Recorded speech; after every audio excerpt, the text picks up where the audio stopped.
Mo ṣe ìlàbọrú, mo ṣe ìlàbọyè, mo ṣe ìlàbọ̀ ṣíṣe, ògùn àtọ̀ ẹ̀yìn bàbá mi, ìyá mi, ẹ̀yìn ẹ̀gbọ́n mi, àbúrò mi.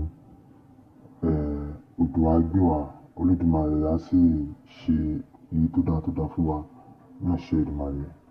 Ohun tí a fẹ́ gbé yẹ̀wò nínú fọ́nrán yìí, ìbéèrè ni wọ́n. Ìbéèrè méje sì ni wọ́n. Ṣùgbọ́n àwọn ìbéèrè méje yìí, ọ̀kọ̀ọ̀kan nínú wọn ó tún bí ìbéèrè nílọ́pọ̀ oníbéèrè. Ìdí nìyí tí ètò yìí á fẹ́ gùn. Ṣùgbọ́n wọ́n ó sa gbogbo ipá mi, wọ́n sì kó gbogbo ìmọ̀ náà jọ láláì tàbùkù bá kókó inú rẹ̀. Gẹ́gẹ́ bí ẹ ti ṣe mọ ìṣe èrò ọ̀dọ́ Yorùbá, a ti kó àwọn ẹ̀rí wa sílẹ̀ ní jàǹtìrẹrẹ láti inú Bíbélì àti láti inú Kùránì. Fún ìdí èyí, láláì fi àkókò wa ṣòfò, ẹ jẹ́ kí a bọ́ sí àgbàmì ètò. Ìbéèrè àkọ́kọ́. Ìbéèrè àkọ́kọ́ ni a rí nínú ìwé Deuteronomy orí ìkẹtàlá, ṣùgbọ́n ẹsẹ̀ kẹfà rẹ̀ ni a fẹ́ múlò. Ẹ̀kejì sì ni ìwé Énọ́kù orí 52 ẹsẹ̀ ìkẹsàn-án. Ní àkọ́kọ́ náà, mo fẹ́ ní èròǹgbà pé gbogbo wa la mọ̀ wípé Tánàkì, ìyẹn tí wọ́n pè ní Old Testament, ìyẹn tí wọ́n tún wá túmọ̀ sí ẹ̀rí láéláé wípé títa àwọn Jíù ní í ṣe. Ẹ̀kejì ẹ̀wẹ̀wẹ̀, ìwé Deuteronomy yìí, a ó rí wípé inú ìwé Tòrá ni ó wà. Tòrá yìí sì ni àwọn òfin Mósè, àwọn ìwé tí wọ́n ní pé Mósè kọ. Àwọn Tòrá yìí sì ni 5 ni wọ́n, bẹ̀rẹ̀ látorí Genesis títí tó fi dé orí Deuteronomy. Nínú ìwé Deuteronomy orí kẹtàlá yìí ni a ti rí wípé Yahweh tí ń ṣe Allah, ó fi òfin sílẹ̀ fún àwọn ọmọ Ísírẹ́lì, ní pàtàkì jùlọ wípé kí wọ́n má ṣe sin Elohim òmíràn. Elohim náà ló túmọ̀ sí God òmíràn, yàtọ̀ sí òun Yahweh, yàtọ̀ sí òun Allah. A ó sì rí wípé àwọn ìjìyà tó kàmàmà wọ́n tẹ̀lé àṣẹ yìí tí Yahweh tí Allah fi ìdí ẹ̀ múlẹ̀. Àwọn kókó náà tí a ó sì gbé yẹ̀wò ni a rí nínú ẹsẹ̀ kẹfà, níbi tí wọ́n ti kọ wípé àwọn bàbá rẹ̀. Ta ni àwọn bàbá wọ̀nyí? Bákan náà, a ó fò sí ẹsẹ̀ kẹwàá, níbi tí a ti rí tí wọ́n ti ní pé àwọn tí wọ́n ṣẹrú ní ilẹ̀ Íjíbítì. Ǹjẹ́ àwa Yorùbá ni a ṣẹrú ní ilẹ̀ Íjíbítì bí? Kí a tó wá gbé àwọn kókó ẹsẹ̀ kẹfà àti ẹsẹ̀ kẹwàá yẹn yẹ̀wò, a ní láti kọ́kọ́ gbé ọ̀rọ̀ kan yẹ̀wò tí sì ń ṣe Elohim. Elohim yìí ni a kọ́kọ́ gbé yẹ̀wò kí a tó fàbọ̀ lórí kókó ẹsẹ̀ kẹfà àti ẹsẹ̀ kẹwàá. Elohim, ṣe rí ọ̀rọ̀ tí ó rọ̀ mọ́ Elohim, wọ́n pọ̀ lọ ní jàǹtìrẹrẹ. Lára wọn náà sì ni a sì lé sí orí ìta yìí. Àwọn ọ̀rọ̀ yìí wọn kì í ṣe orúkọ ní tààràtàrà, ṣùgbọ́n ọ̀rọ̀ alápọ̀nlé, ọ̀rọ̀ tí ó bu ọlá fún nǹkan, fún ènìyàn, pẹ̀lú àwọn ìgbìmọ̀, ní pàápàá jùlọ àkójọpọ̀ ìgbìmọ̀.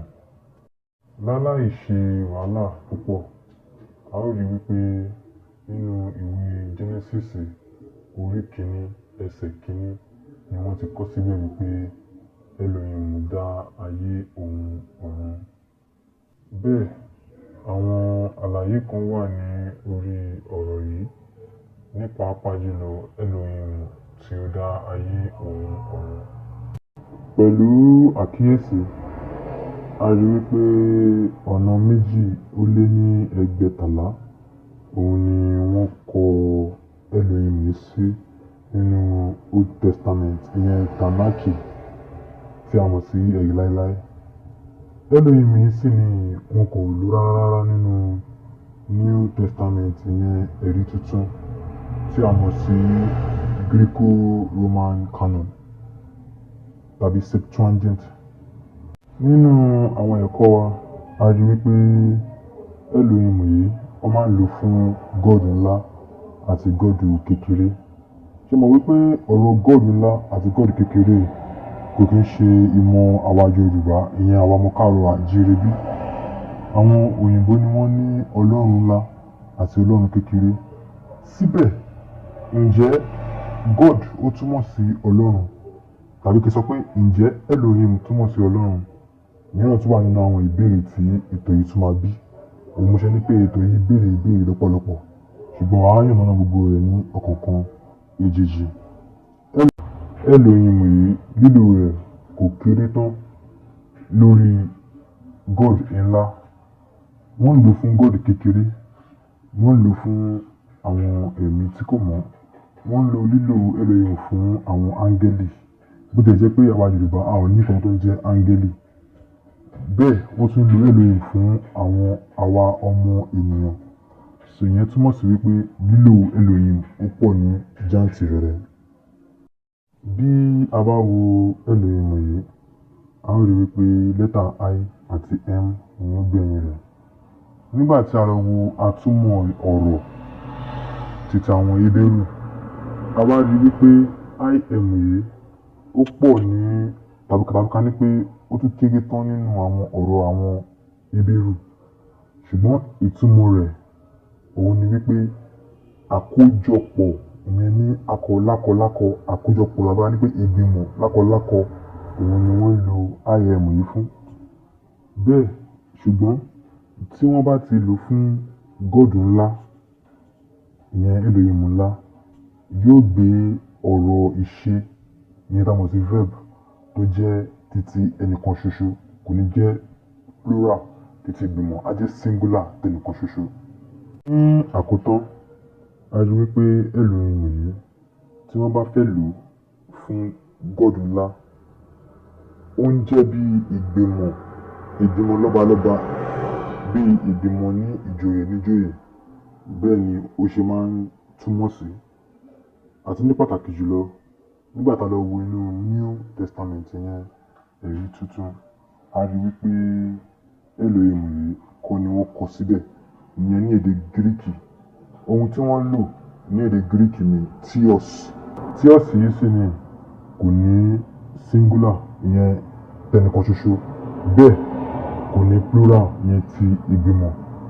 Theos ni Theos ń jẹ́, ọ̀kan ṣoṣo sì ni ìwúlò Theos, yàtọ̀ sí Elohim tó ní ìgbìmọ̀ lákọlákọ ní plural.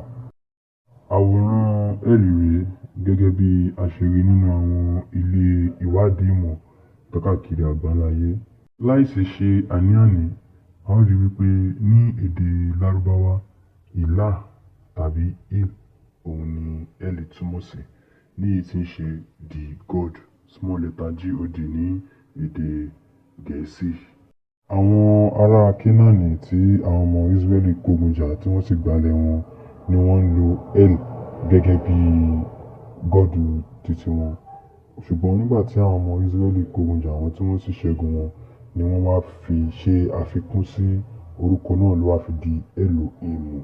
Ṣùgbọ́n a ní láti mọ̀ pé yálà Elohim yálà L, ohun kan náà ló túmọ̀ sí, tí sì ń ṣe small letter God. Yálà small letter God, yálà big letter God, yálà deity, kò sí èyí tó túmọ̀ sí Olódùmarè. Bẹ́ẹ̀ kò sí èyí tó túmọ̀ sí òrìṣà. Olódùmarè ni Olódùmarè ń jẹ́, bẹ́ẹ̀ òrìṣà ni àwọn òrìṣà ilẹ̀ Yorùbá ń jẹ́. Ṣùgbọ́n a ó tún sọ àwọn yẹn nínú fọ́nrán mìíràn nígbà tá a bá ti parí àwọn eléyìí tí a wà lórí rẹ̀ yìí. Ẹ jẹ́ kí a pàdé nínú fọ́nrán kejì níbi tí a ó ti máa tẹ̀síwájú ètò yìí. Ẹ ṣeun.